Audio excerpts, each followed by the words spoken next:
So, Mark, did you see that video of the quote unquote influencer doing her thing, being all cool, dancing on a baggage carousel? What does the world come to? Oh, I think TikTok's the worst of all the social medias. It brings out the worst of people. They do stupid stuff just for likes or engagement and stuff. And we see this all around travel. People falling off cliffs, getting hit by trains, just trying to get the perfect TikTok and everything. I wish somebody would just push her down. Now, we can't be hypocritical here. I think the next time we're together in an airport, we should try this. We'll probably get arrested. Watch, we would get arrested. And we should be, yeah. Rightfully so.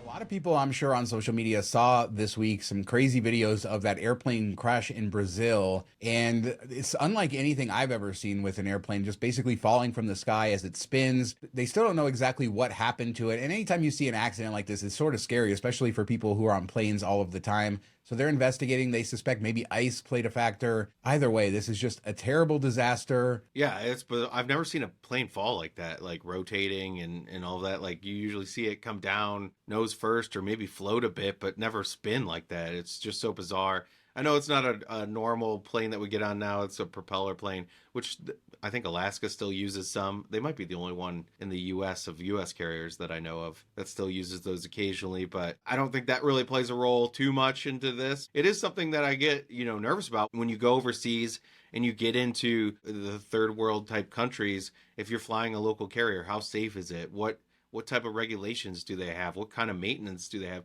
We don't know that. We can kind of trust the U.S. companies, even though the FAA has their problems too. And European carriers, Asian carriers, stuff like that, like going to big cities and everything like that, you kind of know it's somewhat the same across the board. Yeah, and we don't know that that's the case here. For sure, they have the black boxes. They'll figure it out. But to your point, it is something to think about when you're traveling. And there have been airlines that have been denied entry into certain countries because of safety standards. And you can look up which ones those are. But it is something sort of to keep in mind. And, we talked on the previous show how I was in China riding crazy roller coasters that went thunk.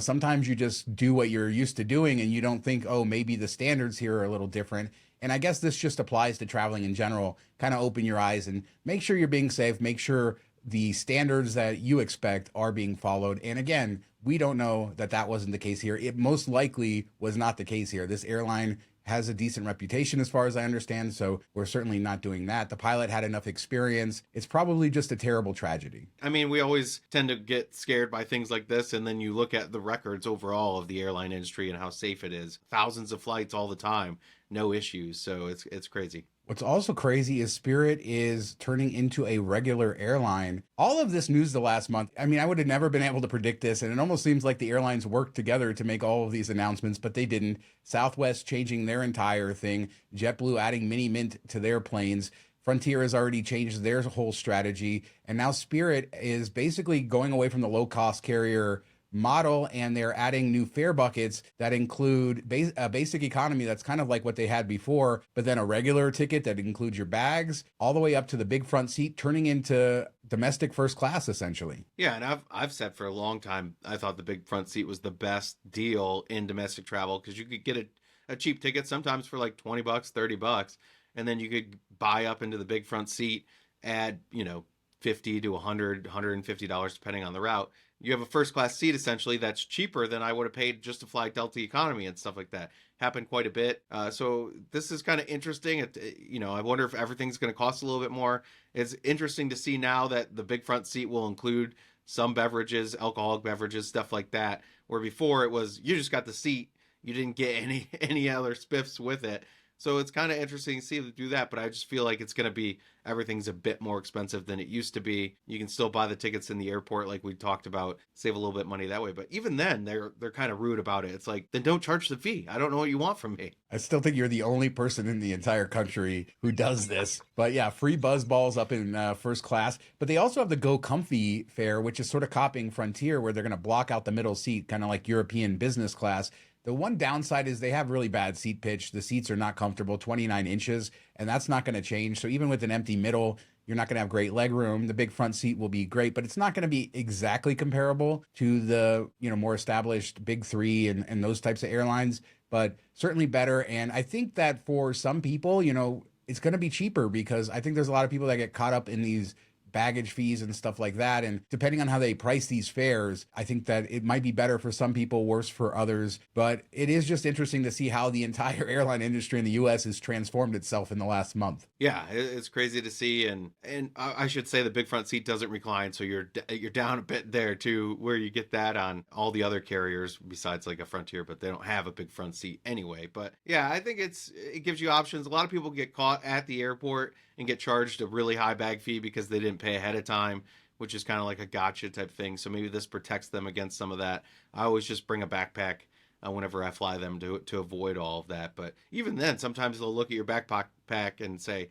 that's a bit too big, take some stuff out, which then you just take it out and put it in another bag. What happened? What changed? Nothing. It's the same amount of stuff going on the plane. And United, Spirit isn't requiring people to put a credit card down to check in. So that's good. No other airline is doing that. So keep that in mind, United. Let's move on to some credit card news. There were some interesting offers this week for Marriott cards, including the Marriott Bonvoy Brilliant card, which is their sort of premium card. And that comes with platinum status, which can be great. It comes with an 85K certificate every year on your account anniversary. So there are some interesting reasons to keep that card. Also a $25 monthly dining credit. But their new welcome offer, 185,000 Marriott Bonvoy points after 6,000 in purchases. I have this card. I keep it for the status. I find enough value in it. It's one of the few cards that with that high annual fee that I want to keep long-term as I'm sort of paring down my portfolio. Yeah, I think it depends on your travel patterns. If you stay at Marriott quite a bit, it helps you there. I think some people liked when they switched it to the dining credit every month. Some people like the travel credit better because you could use it all in one go at the hotels. So I think it depends on your travel patterns. If you're staying at Marriott's enough that the card brings you value, it's probably pretty easy to use that one. Where this is another gotcha by American Express that you got to remember each month to use it, one of their coupons, and some people hate that, other people don't mind it. But 185,000 points doesn't go as far as it used to, but it's still a pretty substantial offer. The annual fee is $650, so it's on the higher end. It's something to get maybe down on the line a little bit, but yeah, if you like Marriott, I think this could make sense for you. And it's an American Express card, which you can upgrade and downgrade depending on your needs at the time. It also gives you 25 nights elite credit, which can help for people, as you say, that are doing that. But getting the platinum status gets you breakfast. It's not as good as like a Hyatt breakfast, and sometimes it's not evenly applied, but sometimes lounge access too. So it's not, Marriott's not my favorite program, but I have found enough value. And that 85K certificate is pretty valuable every single year. But if you don't want to do that, they also have the Bonvoy Bevy card, which has an increased offer, 155,000 points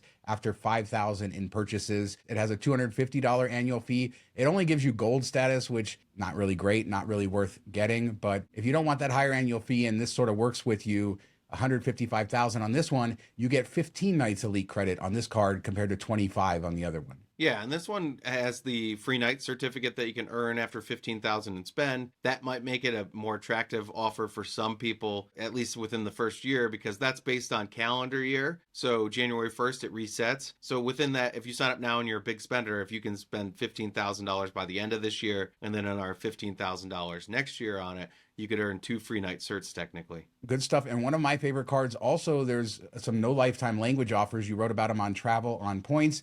The Blue Business Plus. This is American Express's business card, no annual fee, and it earns 2x membership rewards on everything. When they launched this card in forever, it had no sign-up bonus, and that's when I originally got it. But over the last couple of years, they've sort of upped it and upped it. It's recently been 50,000 membership rewards after 15,000 spend, depending on where you see the offer. But there's a new version that gives you the same 50,000 after only 5,000 in spend. And then again, earning 2x membership rewards everywhere. There is a cap, but that's a great return on your spend. Yeah, and I think this is a really good card long-term to have because it keeps your membership rewards account open. Even if you just like hold on the card, don't really spend much, but you close your other higher annual fee cards, it will keep your membership rewards account active and your points safe. So you could close those down for a bit, maybe come back around and get like a gold card or a platinum card down the line. But since you have this Blue Business Plus, All your points are safe. You don't need to transfer them out before you close the card, anything like that. So I think that's a reason to get it long term. Doesn't count against your 524 status because it's a business card. And if you can get targeted for one of these offers, it's pretty good. And if you've had the card before, these offers have no lifetime language, so you can get them again. Double check that on your application. You can have two of them at the same time if it's a no lifetime language offer too.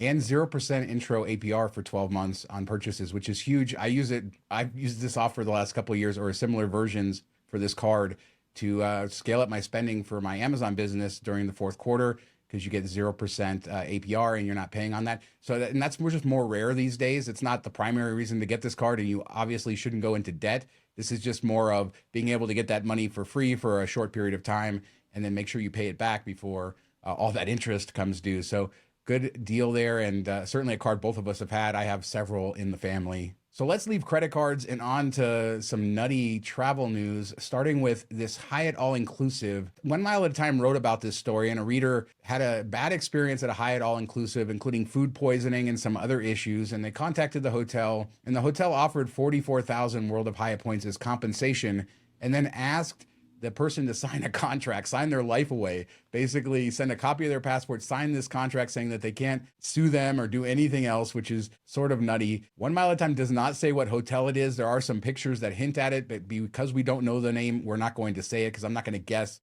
which hotel this is, but it's a Hyatt all-inclusive, probably in the Cancun area. I wanted to talk about this because we should tell people how they should probably handle it. I've never really, I talk to the hotel when I'm there, bring up the issue, see if anything happens, but that's not like my main avenue for getting compensation if I feel like I deserve it. Sometimes they'll have somebody good at the hotel, but oftentimes the front desk employee doesn't have any power, won't do anything. So I'll reach out to Hyatt, either if global status, your concierge. If not, I'll go to Twitter and send them a message. They're usually pretty good about offering some form of compensation, usually more than I would have even asked for, and they have that power. So you don't even need to deal with the hotel directly. Hotels they're people that work there and they get upset or defensive, where somebody working in the corporate office is just like, okay, yeah, that makes sense. Let me confirm this with the hotel. Sometimes they don't even do that. And they're just like, here you go. Here's the points you want. For 44,000 points, signing a contract is pretty crazy. Somebody said in the comments on the 1 Mile at a Time article that they had a similar thing with a Marriott property in Mexico. So I don't know if this is just something Mexico related. I've never run into those issues. I have had compensation one time at a hotel in Mexico a long time ago. It was a Hyatt all-inclusive, believe it or not, but it wasn't anything like that. And what I would have done as a globalist with Hyatt, I would have gone right to my concierge and complained and escalated this. And if I didn't have that, I would have made sure it got escalated to an executive level, because this isn't acceptable. It's just not the way to do it. And you shouldn't have to sign your life away. But also, it just shows you, of course, a property of all these issues is going to do that, because the times that I've stayed at some bad Hyatts specifically, but some bad hotels, this is the sort of crap that management does, because it's it's indicative of how they run the place. Bad management equals bad policies. And that's what you're seeing here, in my opinion. Yeah. And I think there's a couple of really good pointed comments. Like, this is why I stay at brands as much as possible, like national or, multinational brands as much as possible, because they have that corporate aspect.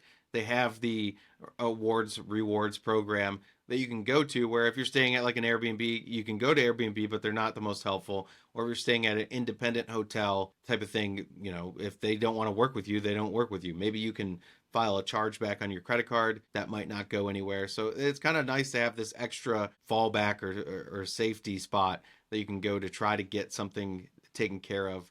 And Hyatt doesn't want this out there. It makes their brand look bad. So if you reach out to them, I'm sure they want to be aware of things like this. And last thing, and part of that is a non-disclosure, basically saying you can't say anything about the hotel, which is also terrible. It just means they're trying to shut you up. And anytime somebody tries to shut me up, it just makes me want to talk more. If this happened to me, I would have been really upset about it. Let's just put it that way. But hopefully the person got resolution from Hyatt and the property learns their lesson. That would be the hope. Treat customers better. So you are the timeshare king, Mark. We've talked about timeshare offers on this show before, but people should really know that you're really into this sort of ecosystem and finding the points. And no, out of everybody who writes about this stuff, I think you are the one who has consistently been doing it over the years on Miles to Memories, now Travel on Points.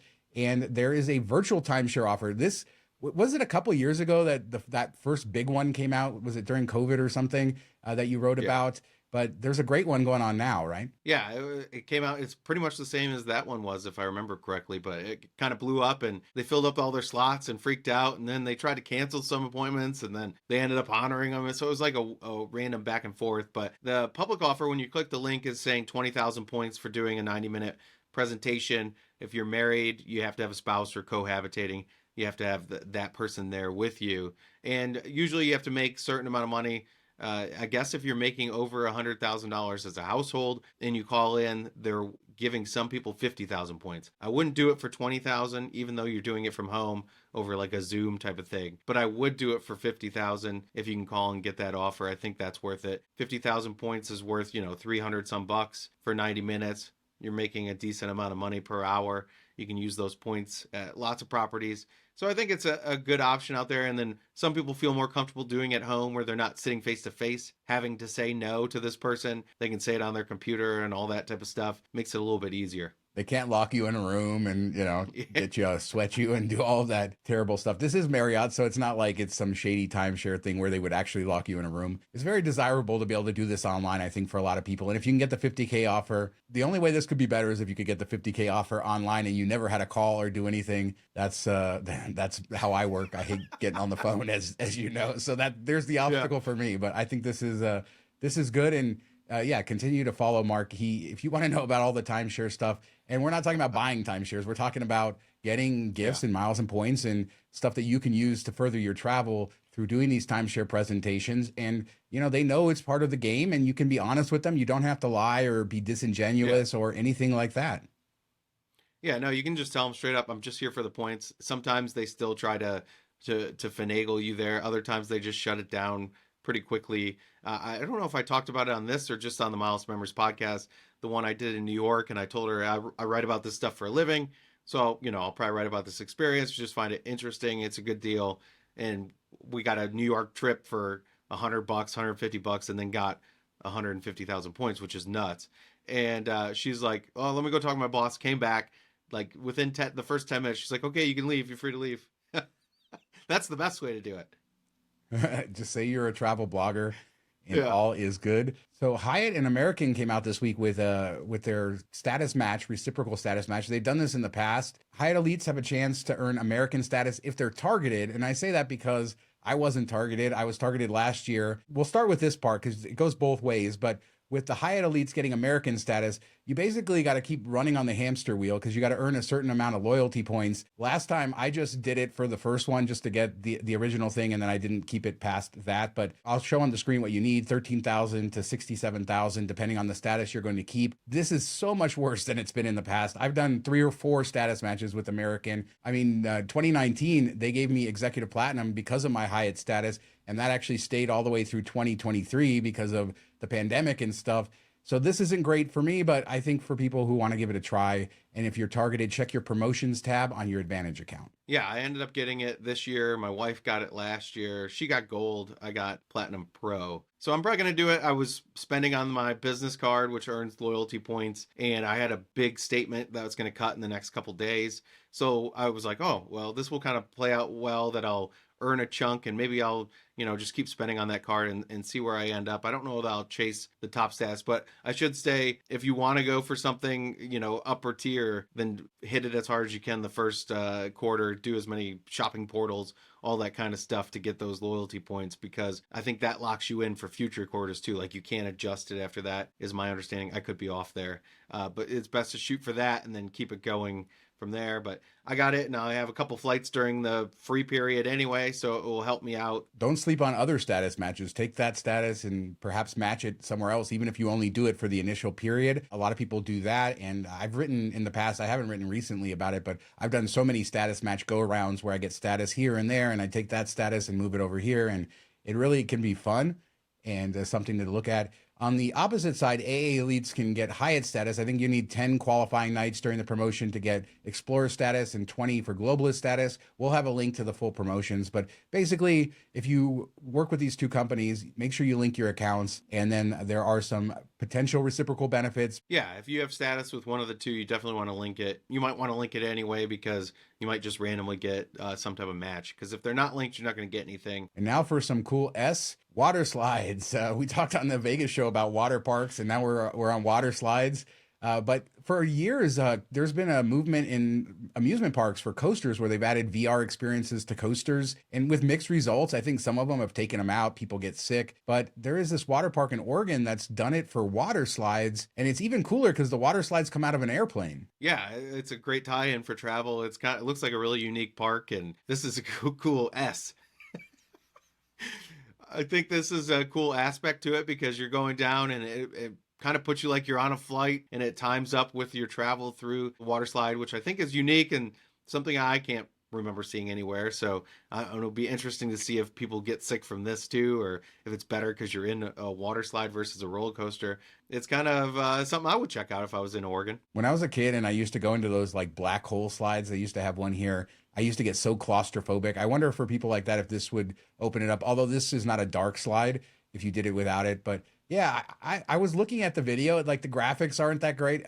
Would I rather be flying a plane on this, or would I rather just be inside the water slide looking at it? I don't know if I would prefer the VR experience. I do think it's cool though, and it's interesting. And as this tech sort of gets better, then I think we're going to be in for a world of interesting sort of meshes of technology and this real world stuff like coasters, water slides, zip lines. There's so many interesting ways that you can move about the world. And, who wants the real world when you can have a virtual environment? Yeah, Ready Player One, man. Let's bring it all full circle and actually have that happen.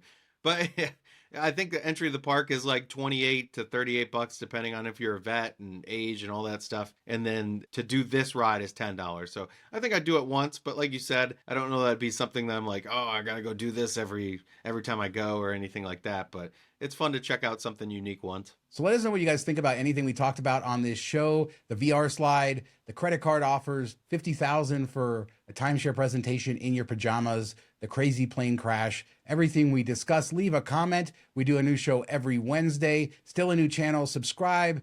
Leave a comment. We love chatting with everybody down there. Thanks so much for watching. Talk to you next time. Have a good week, everybody.